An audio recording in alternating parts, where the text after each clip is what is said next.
Okay, so thank you for the introduction. It's really a pleasure to be here. And start with something related to lunch. Okay. So sometimes a candy bar like this can start a revolution. And it's a candy bar that PERCY Spencer, the scientist, had in his pocket while using a new device at work. The candy bar completely melted that day. It was something unusual. And PERCY Spencer started investigating the phenomenon.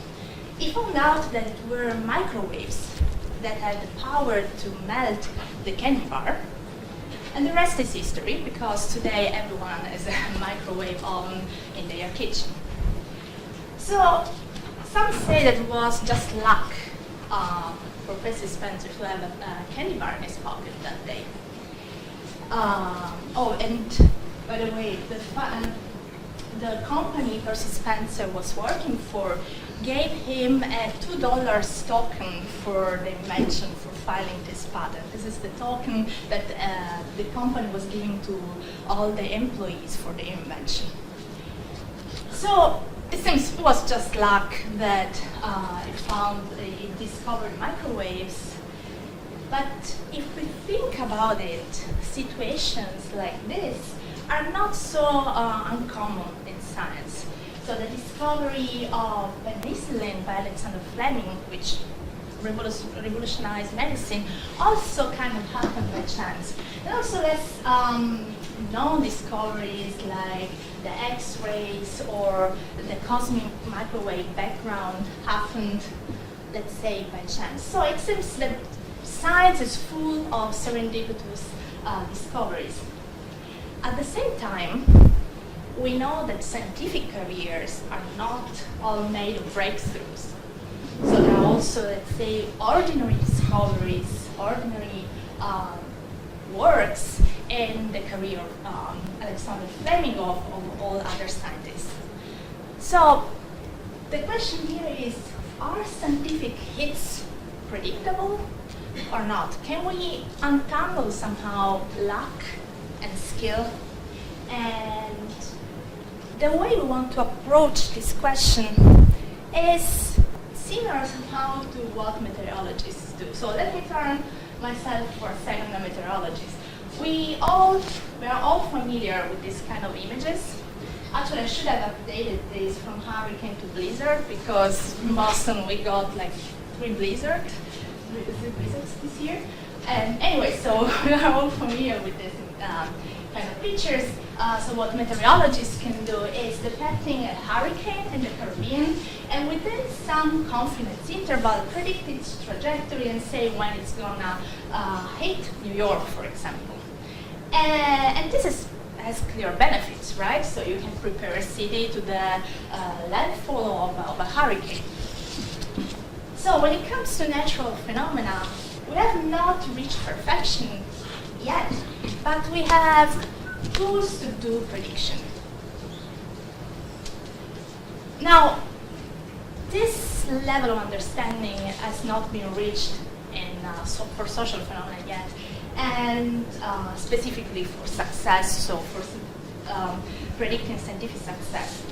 And often, let's say that also experts in a field are not able to give or to make a prediction about those discoveries that are going to be successful. So let me make some examples.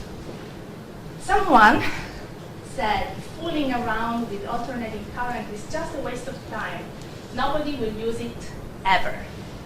Any guess who said this, who stated this? Just a wild guess? No?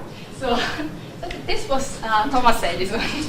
So Edison was clearly an expert about electricity or whatever had to do with electricity, and he made this statement in 1889. So clearly he got it wrong, right? Although was the inventor of something that revolutionized our lives. And similarly, so someone stated this: that the automobile has practically reached the limit of its development is suggested by the fact that during the past year, no improvements of a radical nature have been introduced. This was stated in 1909. Any guess? Ford. Ford. So I read that Ford made a similar stating, but this one is taken from the Scientific American, okay? From a journal, from scientific venue. The last one. It's a great invention, but who would want to use it anyway? And it was after demonstration of the telephone. Any guess? Okay, in this case, it's not really an expert because it's the president that said that, but it's a policymaker, so someone that makes a decision about developing infrastructure. So I made 3 examples, okay? So an expert of the field, a journal or that represents the community, and a policymaker. And just to say that even experts may get it wrong, so cannot always make a long-term prediction of success. So how do we want to approach this program? How do we want to give a quantitative answer about the problem? In the same way, in the same spirit of what meteorologists do. So success, in general, not just scientific success, is a collective phenomenon.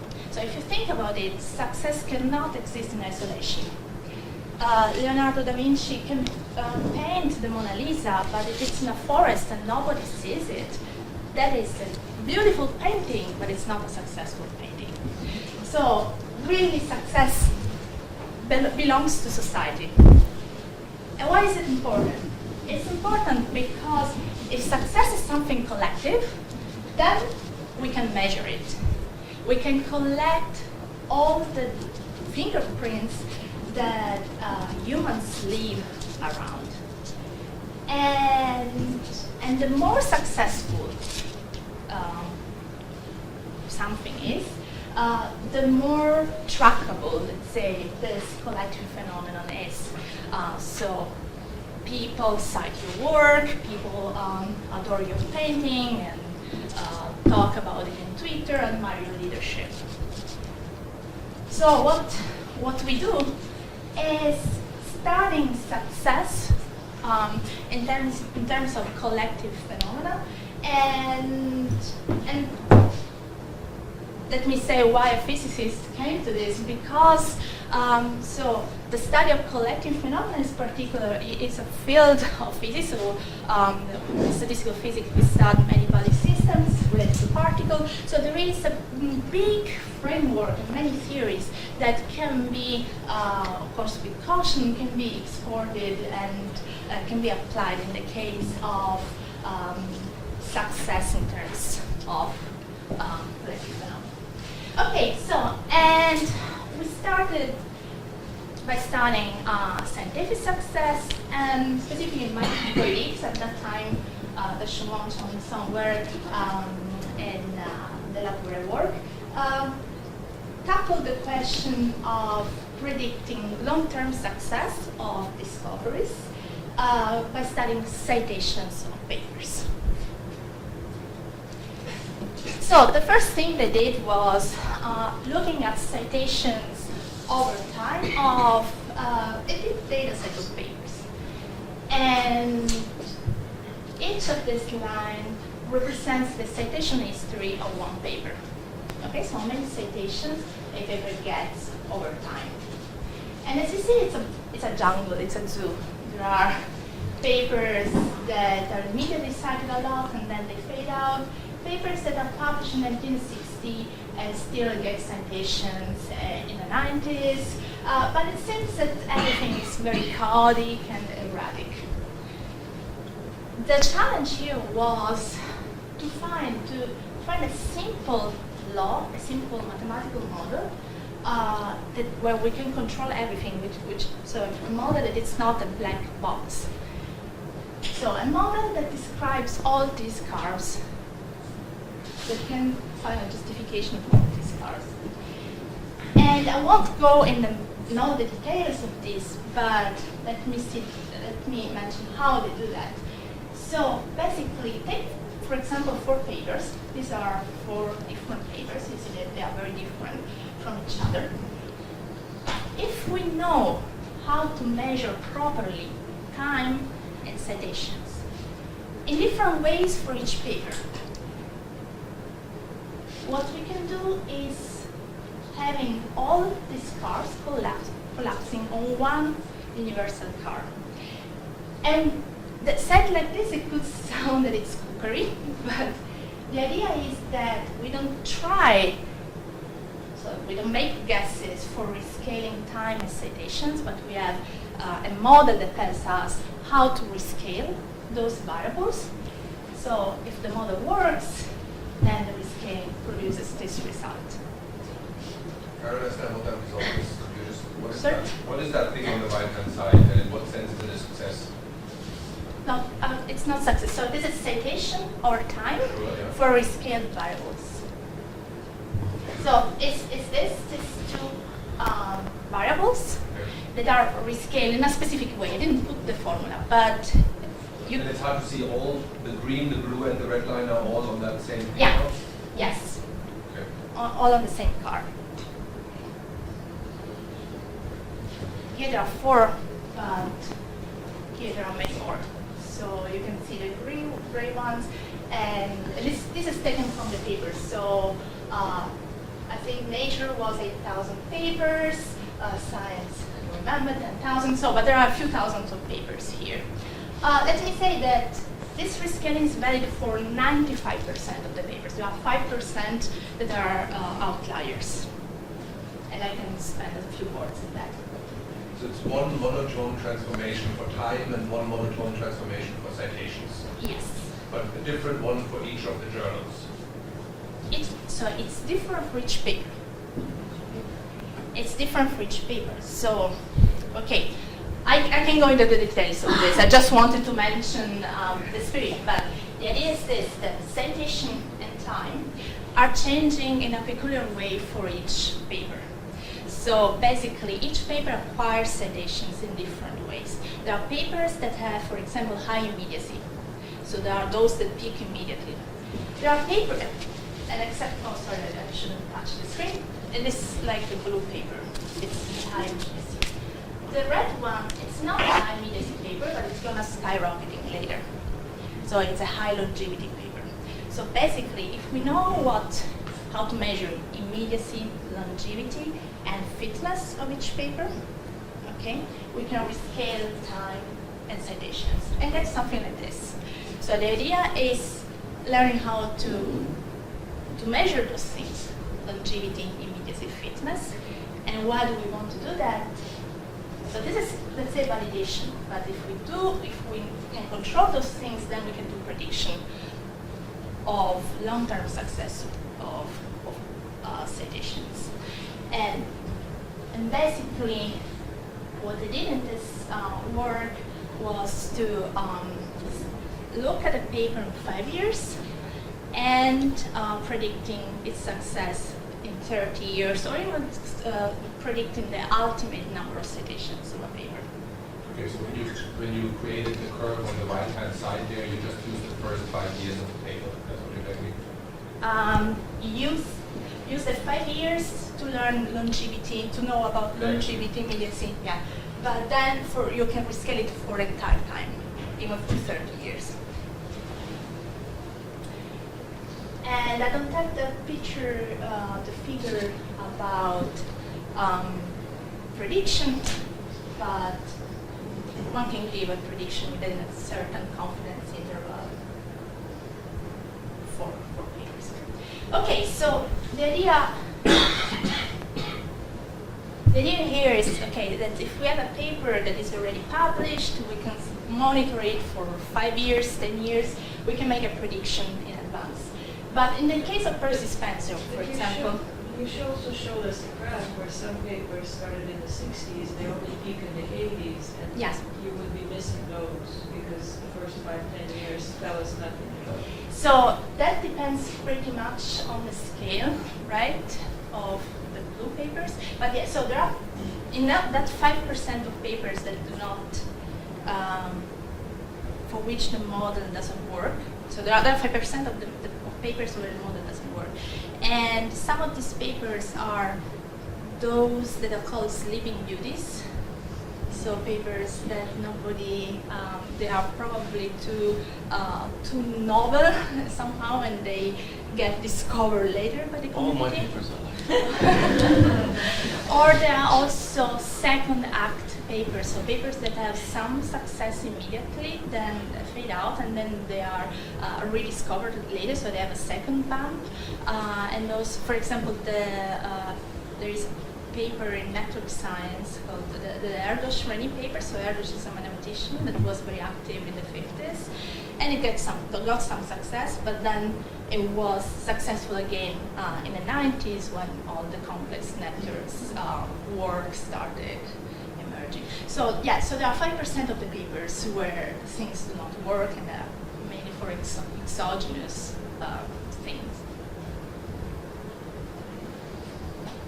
But yeah, but for 95% is worse. So, but what I wanted to say is that in the case of scientists, so what we want to do is, for example, supporting Percy Spencer not after he makes his discovery about the microwave, but before that. So, or you want to hire, a faculty before he makes the discovery for his Nobel laureate, not afterwards. So the idea is, are there patterns of success, or are there patterns of performance within scientific careers? Okay, so was Fleming, did Fleming have a successful career, or was he having a good scientific output before the discovery of the penicillin or not? And this question is not new. It's not new at all. There is a wide literature on the topic, especially in psychology and economics. I just report here some of the work. So, for example, the stream of words represented by Simonton says that there are patterns of performance within scientific careers. So, and it looks in this case, so the kind of, it measures performance by productivity of scientists. And what it says is that, yeah, so that performance is low at the beginning of the career, reaches a peak, and it's lower again later, with a peak that changes for different fields. So mathematicians have their best performance earlier on average than medicine. And this is something that also Johnson and Weinberg showed in a PNS paper recently. They looked at when Nobel laureates made their, the discovery for which they are awarded the Nobel Prize. And there is this, we find again that it's unlikely at the beginning of a career that there is a peak, and it fades out afterwards. Another stream of works represented by Erickson, and this work was also popularized by Gladwell in the book Outliers, says that things are a bit different. Yeah, so there is a start. So the performance of scientists, or in general, in any field like music, or even typewriting. So people in general have a smaller performance, a less worse performance at the beginning of their career, and then their performance increases over time. But it says that differently from Simonton, this performance gets better and better because of deliberate practice. So basically, people are building their expertise, and the increase of performance really depends on how many hours you do of deliberate practice. So, okay, so the idea is that in both cases, this generic thing, performance, increases at the beginning and then has a peak and then fades out afterwards. So our question was, do we can we document something like this in science by using, as measure of performance, a collective thing like citations and an individual characteristic like relativity? So we started inspecting whether there are patterns of performance in scientific careers. And okay, to do that, we study a data set of physics papers from the American Physical Society. This is the American Physical Society provides all papers published between 1893 and today, so it's more than 100 years of papers, and notes the citations among these papers. Okay, so before starting, we had some challenges. I will not talk about how we solve these challenges, but basically we have to reconstruct the identity of people, and this is particularly challenging when you have these situations. So let me say that there are, of course, so we study 20,000 careers. There are some errors in the careers, and the highest, the majority of errors occur when we study career of people with Asian names. The good news is that if we remove those people from the data set, all the results hold. But you have this kind of challenges. Okay, and this is the object we use for our study. So basically, this is what I call a career. This is the career of Kenneth Wilson, and Nobel laureate in physics. This is time. The 0 corresponds to the first publication of Wilson. And each dot is a paper of Wilson, and the height of the dot is the number of citations the paper got in the following 10 years. So it's 10 years for all the paper. So we don't consider those papers that have been published after 2004, basically. So this was done in 2014. But Wilson didn't publish it. Okay, and we can identify immediately, in the case of Wilson, this paper. And this is the paper for which it was awarded the Nobel Prize. It's a paper about renormalization. Which was published in what year? Was published in 1973 or 74, I think. Yeah. So earlier than 1982. So how many of these citations does he get occurred between his Nobel Prize award and the end of the 10-year window? So in most cases, the Nobel Prize is awarded later than 10 years.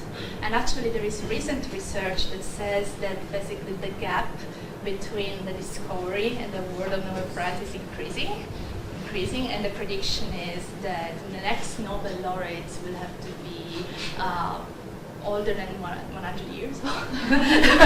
So you need to be past 100 years to get Nobel Prize. Because you need to be alive to become a Nobel laureate. Anyway. So yeah, but I see your concern because there could be some reputation effect. So we repeated this research considering not the citations in 10 years, but in 5 years, in 7 years, and all the results hold. Okay, so let's first basic measurement. Time of the heat. So I call this paper from now on the heat paper of Wilson.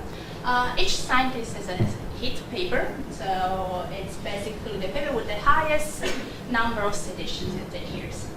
Not all papers are Nobel laureate, so it will make you win the Nobel Prize, but every scientist has one.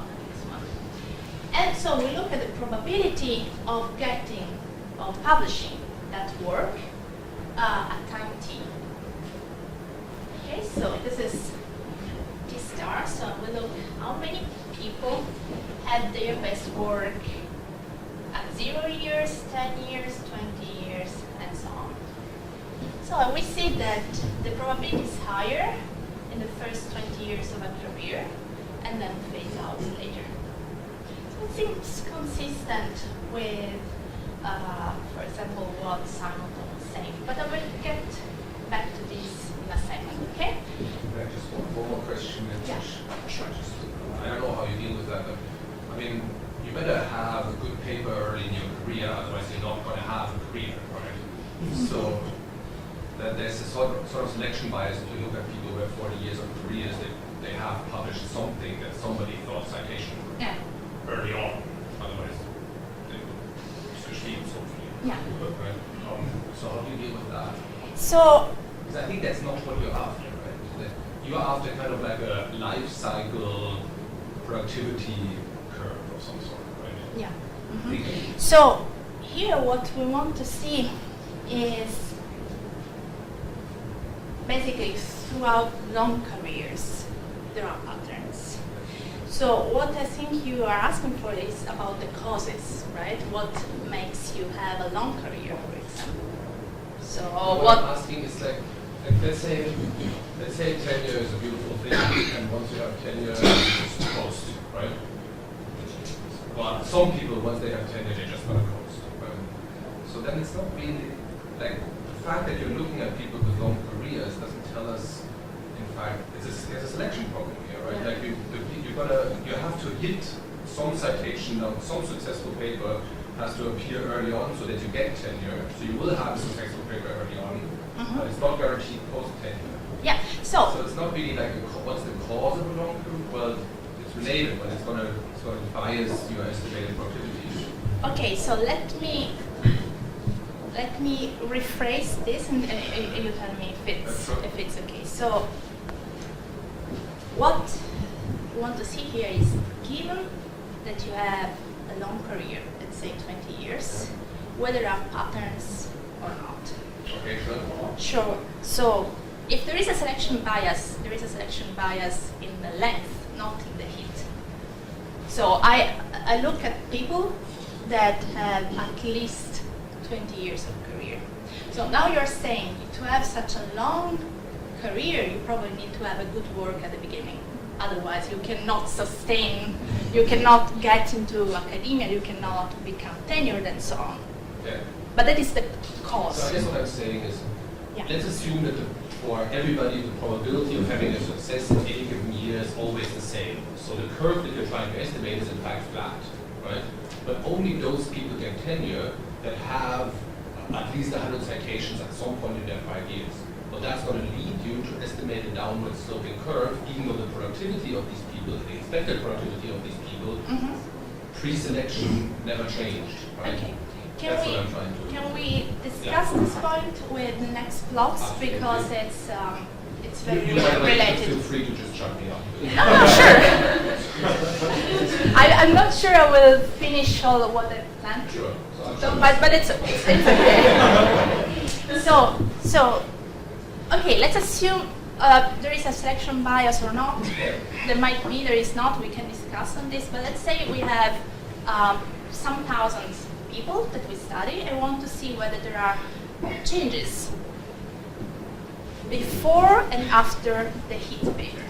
Okay, so if we can track those changes early on, we can predict what's going to happen afterwards. So what we did was looking at first at productivity, how many papers a scientist is publishing before the best paper, okay, before the hit. So these are just 3 different groups of scientists grouped according to the magnitude of their best work. And you see that the year of the best work is the most productive, and at least for the high impact scientists, there is some pattern, some increasing pattern this and then some decreasing pattern afterwards. We are talking here about productivity, okay?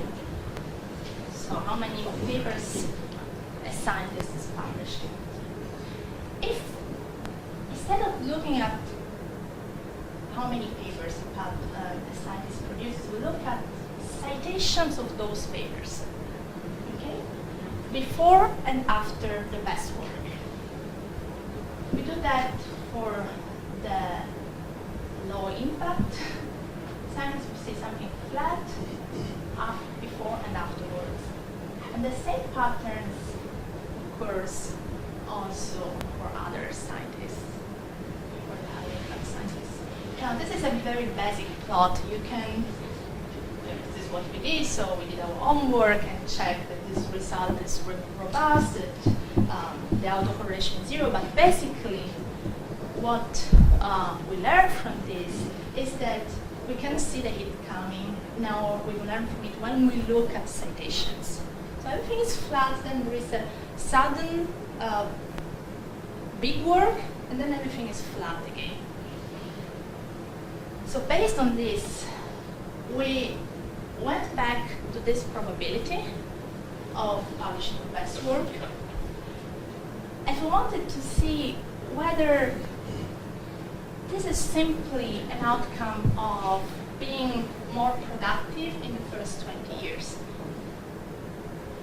So what we did is taking those careers, the career Wilson, keeping papers where they are, but just shuffling their impact. So a bar that is so high is going to be small, and so on. So we just shuffle those red lines. If you do that and measure the same thing, see that the randomized curve overlaps with that of the data. So this means basically, so here I destroyed the temporal order, right? So time is not important anymore. What it's changed, what I keep constant is how many papers a scientist publishes over time. Okay, so productivity is fixed, not the impact. And therefore, these and other measurements that we did tells us that impact is random within a scientific career. So each of your paper has the same probability to be the hit paper. And of course, if you are more productive in the first 20 years, you are more likely to get your best paper in those 20 years.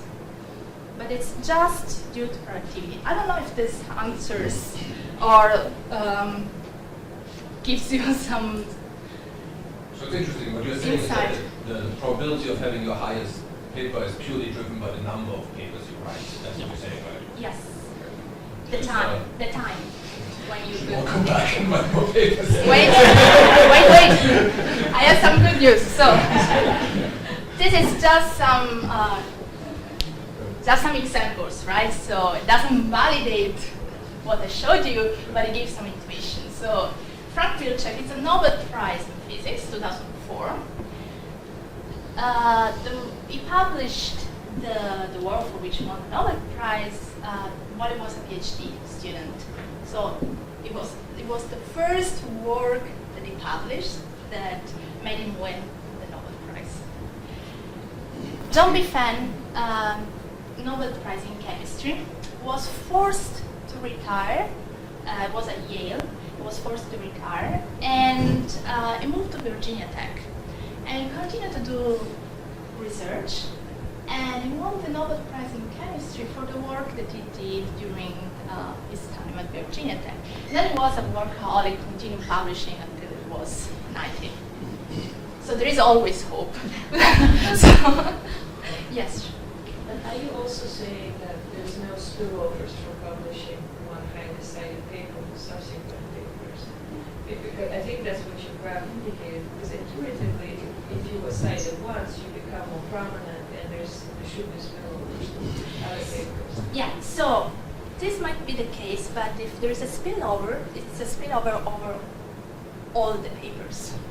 So if there is some inflation, let's say, it happens for all the papers. So the relative changes are there. So if for example, the Nobel Prize magnifies or enhances citations of a factor, let's say 10, it's a factor of 10 for everyone. So the changes stay there, they are just magnified. So what I showed here, I'm thinking of this graph, like, so I'm surprised that it goes down to. I know it's a surprise, it was a surprise for us too, so this is why we went on and wanted to understand it better. Basically, we wanted to see whether there are patterns after the work, right? If after the best work, you get a work that is a little bit less good, but still good, and then the third one decreases, probably with some noise, right? And instead, there is nothing like that. And this is proven by also, fitting each curve and reshuffling them, doing auto-correlation measures, so using more sophisticated statistical tools. Does So, that change the frequency with which you publish afterwards?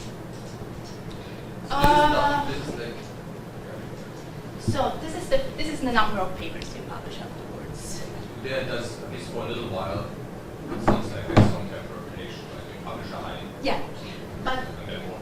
yes, but this thing. So there is here a chicken and egg problem, right? So your productivity is increasing here because the way we select the best work is taking the work with the highest number of citations. If we believe that impact is random within a career, then that best work is in your most productive period. So I don't know about the chicken and egg problem here. I completely agree. So it's something that one has to inspect more. Something that was a surprise for us, and it has strong implications. We believe it has strong implications. Is this effect that each work has the same impact throughout, has the same chance to be the best work throughout the career. You focus so much on the best work. Sorry? Why do you focus? Why do you use just the best work? It was- Why do you throw all the other information away? So we focused on the first work at the beginning, but then we looked at how impact is distributed within a career, so regardless of the best work.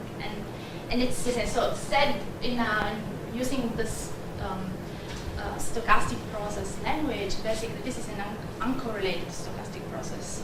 So there are no correlations of impact between consecutive papers. We wanted to, it's more historical thing, so we started looking at the best work, we wanted to predict that, and then we found out that there are no correlations, so your best work is random within a career, but the impact of every work is random. Using minimal information, of course, if we put other layers of information here, we might get more understanding, but as I said at the beginning, we want to have a simple mathematical model for understanding careers. So but the way you conceptualize work and papers, I think there's a profound conflation happening, right? Because it assumes that every paper is sort of like an independent topic, right? You go out and you produce a paper on some topic. And I mean, it seems like a much more realistic view of like how science works. You work on some sort of field, you work on a certain larger topic, and you publish several papers on that. And then one of those papers is going to be a hit. That doesn't mean that the other papers are completely unrelated to that. Mm-hmm. But it seems to me these are two different processes, right? That one is sort of like when do you buy in, like when you develop a research agenda that leads to promising outcomes, and then some other process, like which one of those papers that you publish, of those 30, 40, whatever it is going to be picked and win. And everybody's going to cite that because everybody else, I mean, this is sort of like a self-reinforcing process then, and the other papers that may say more or less the same thing are just forgotten. Yeah, and you're perfectly right. So we are right now in the process of adding these layers of information, so getting more knowledge. But it's probably the way we approach the problem is always like that. So we get the minimal information from the data and see whether we understand that, and then adding more information. The other thing is, if we think of all the citation indicators that are used currently, like H index, impact factor, and so on, how many of those include this, let's say, more profound layers of information, so more like looking at the topic of a paper. So here, the start was, okay, the idea was, let's see if there are basic, simple mathematical models that we understand and we can control, that we can use for prediction. To do that, we started with the minimal data and found things that at least were not documented before. Then I completely agree that we have to understand more what's going on. The challenge is doing this with large data sets, so for example, detecting topics, so adding these more layers of information on what we have already. But I have something at the end about this. Yeah, this is just out of curiosity, but I wonder if you have studied or did you check if there are differences in the patterns between areas of knowledge and between men and women? Because I guess there are these invisible power relationships. They make those patterns. So check those patterns. So yeah, so there is research on that. There is research, for example, that let's say women, because it's an important topic for me. Women are less sighted than men. But again, that goes into the causes, right? So getting here the gender of 20,000 scientists, it's not easy if you want to do it in an automatic way, as we are doing it, right? So you have to go, scroll, look at, I don't know, J. Smith, and see whether it's John Smith or J. Smith, and so on. So it's on one layer more of information. One could expect it. It's just hard to do it using these tools. Yeah. And again, so it goes into the causes. We have not a clear picture of the causes yet. We have evidence that there is something we didn't expect, but yeah, there is more, for sure, more work. So, okay, so I said that that everything is, that the impact is random within a career. But if we compare different scientists, and for example, we compare the best work they did with their productivity, or their best work with the average impact of all the other works, there are some statistical regularities that basically tell us that even if impact is random within a scientific career, there must be some simple, some universal stochastic process driving individual impact. So we know that Einstein is different from, say, John Smith somewhere. So they have different impact overall. And telling this with thoughts, or with, let's say, stochastic process. So if we look at the distribution of impact of all the papers of 3 different scientists, so in this case, this red curve, red stars here is the distribution of impact of one scientist. So the distributions are different. So the idea is that different scientists draw the impact of their papers from 3 different distributions. In this case, we have 3 scientists from 3 different distributions, but from different distributions. So it's like each scientist has a box with words with different impact, and randomly extract papers from there. Okay, it's a minimalistic model, but this is the way it works. So what we can do then, what the hypothesis we can do is that, okay, so distribution of impact is different for scientists, and the impact of each paper is the result of 2 things. Something that is just luck, and we think, and we prove that it's the same for all scientists, times something that belongs instead to an individual. So it's the ability of a scientist to enhance, to amplify the impact of a paper. Okay? And you can imagine that this is basically a pool of ideas. So everyone, in principle, can work on the same on ideas. So everyone can work today on networks or on citations. And okay, so to untangle this skill and luck factors, there are some hypotheses to do, and I don't want to go into the details because there are just 10 minutes left probably.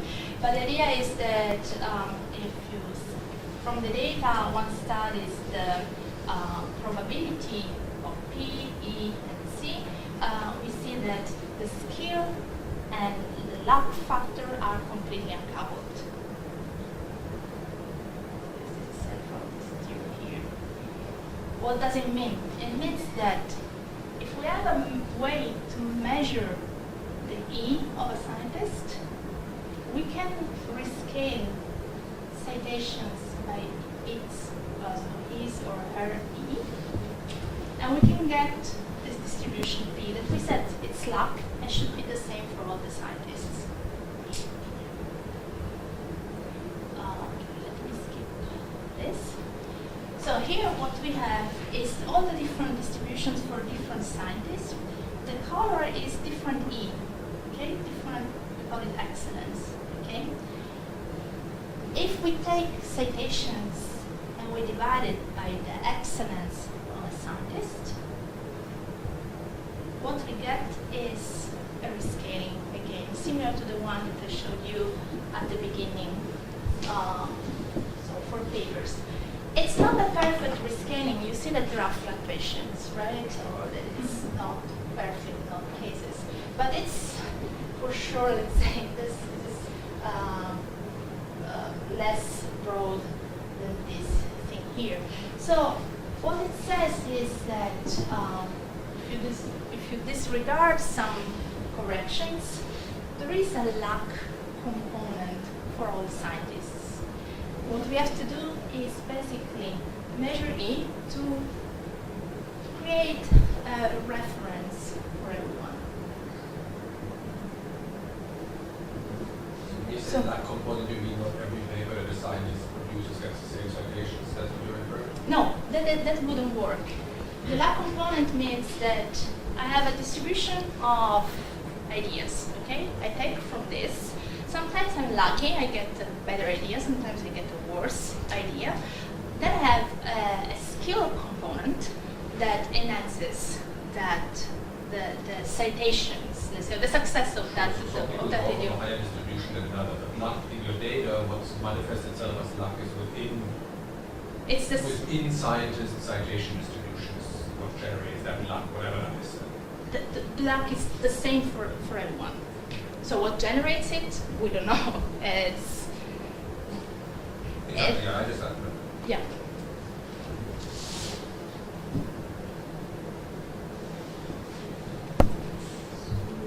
So this is a random variable. This piece, okay. This piece is a random variable, okay. And in principle, based on E, I could have a tendency to extract higher P or lower P. This is what could happen. It doesn't, because the correlation between P and E, or P and productivity, is 0. 10 to the minus 4 in this case. Okay? So it means that the distribution of this is the same for all scientists. What changes C is just E. What changes the distribution of C is just E. Okay? And those regularities that we saw at the beginning with the model are then recovered. Okay, so a warning. As I said, we're not expecting the causes. Okay, we don't know why the impact is random within a scientific career, or why a scientist has higher or lower E. Okay, it could be that women have higher E or lower E, or people that study Harvard University, just because it's very close to Berlin, have a better E. So we don't expect the causes. The thing is that if we can tame all this data, if we know how to rescale, to measure things properly, then we can understand indicators. We can explain them. We really know why something increases or decreases. So why the H index is 10, 20, or 100. So basically, I'm not proposing a new indicator. I'm not saying we should measure the excellence, but we should take into account these findings that I showed you, these results in proposing new things. And okay, so it's 5-1. Let's say I have other few slides, so I don't want to get into this because it would be too much. So probably, I don't know, we can. So let me just acknowledge the person that worked on this. This was the funny part of it. Probably I can just say this. So it said at the beginning we use the very basic information, number of papers, time, citations. We can put more information on each of these papers. For example, the topic, okay? And see whether, so these are different topics, I just made them up for KENNETH. See if this allows us to understand better things, so to understand better the causes that change productivity, change impact. And so this is another way of depicting that information. So this is a paper, each of these dots is a paper over time, and the links between two dots are similar between the papers. And okay, I don't tell you the results, but let's say, so this process of understanding better what breeds success is ongoing right now in our group. And also, okay, where people go can influence the success of work of a scientist. Okay, so that also, these are my colleagues that work with me on all the different projects. And yeah, and I was a McDonald Foundation Fellow. I like to say that because it's a program that allows people to do their postdoc basically where they want. So it allowed me to go to Boston for my postdoctoral studies. And of course, I want to thank you for your attention, and I welcome really all the feedback, comments that you have, because I'm used to present these works in my community, which is physics and network science community, and I know that here this is a more interdisciplinary environment. So really, yeah, I want to know what you think. So thank you.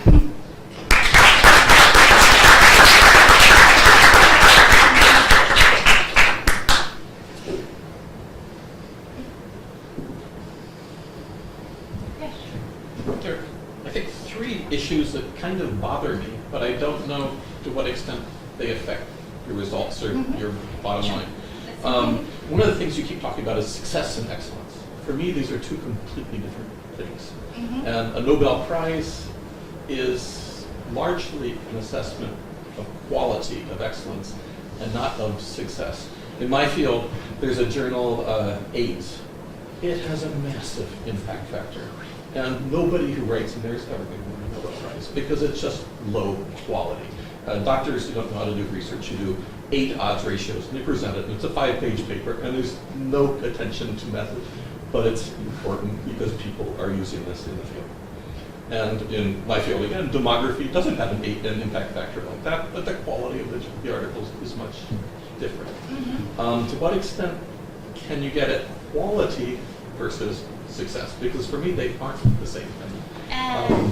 And I completely agree. I also, one thing that we stress is that there is a difference between quality, or if you want to call it, fitness, and success. So what I stressed at the beginning, success is something collective.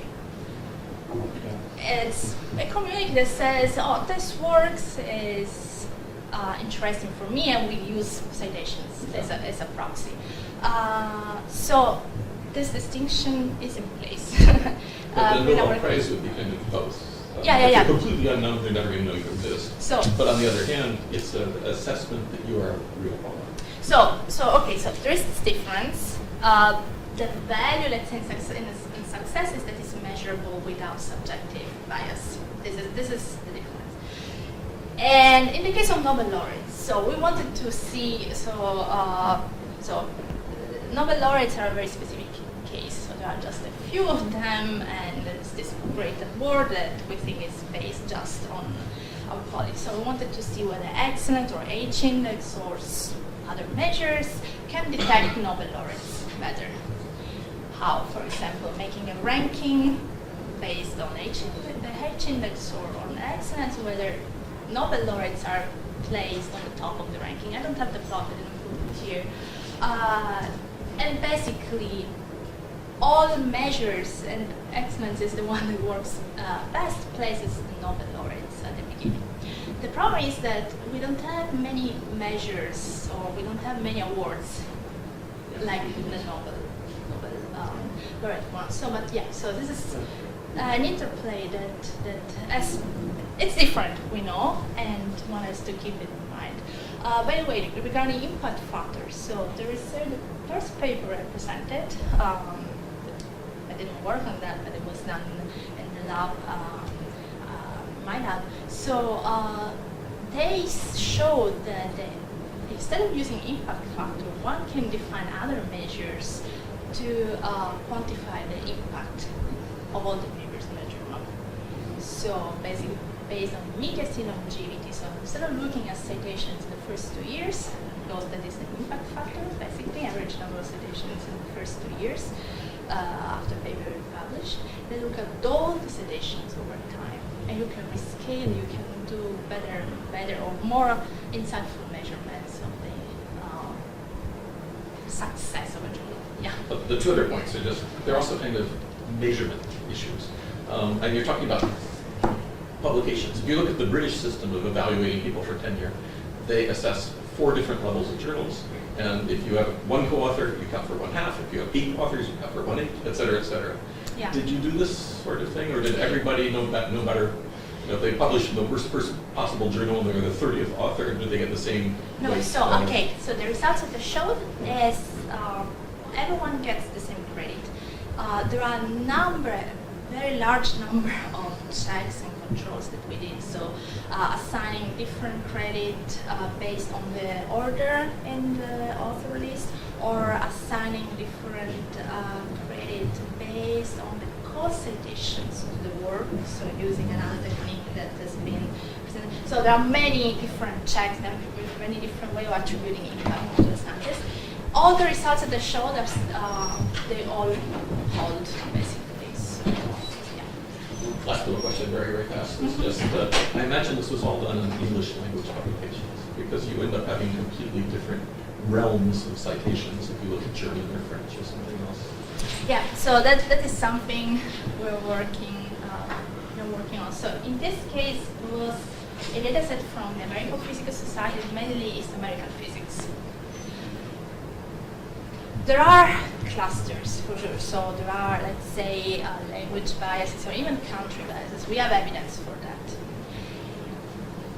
The hypothesis is, and well, something that we have to validate, so it's a preliminary result, is that really outstanding work, outstanding I mean that gain a lot of attention, a lot of citations, they do independently from the venue or the country where they are published, as long as they are published in English, right? Yeah.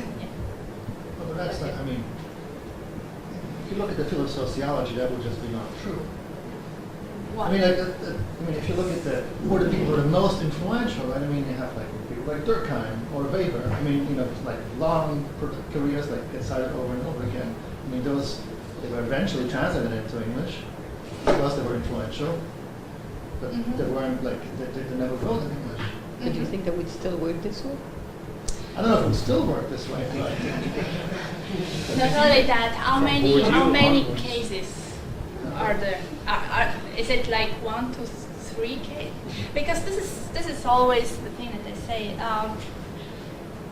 especially when working on citations or publications, we have kind of a bias because we are part of the system, right? So there are cases or intuitions that we give, so and it's important in many cases, right? So that's why I also want to do this work, right? To have our intuitions confirmed. My experience is that when you put hands on the data and you try to do your homework well, but using all the data that you have available, in this case, all the physicists with at least 10, 20 years of career, those intuitions are not always true. So I wonder, in this case, are just, I don't know, a handful of important people that were translated into English, or it's really something systematic? I don't know because we. It would be a similar case, right? Yeah. He was influential before it was translated. I mean, that would be sort of like closest to get to a Nobelonian in that field. Mm-hmm. It could be.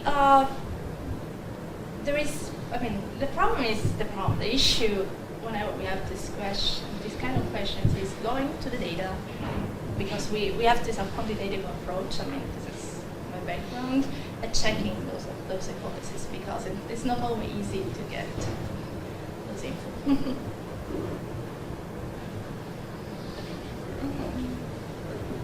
Thank you. Thank you again. Thank you.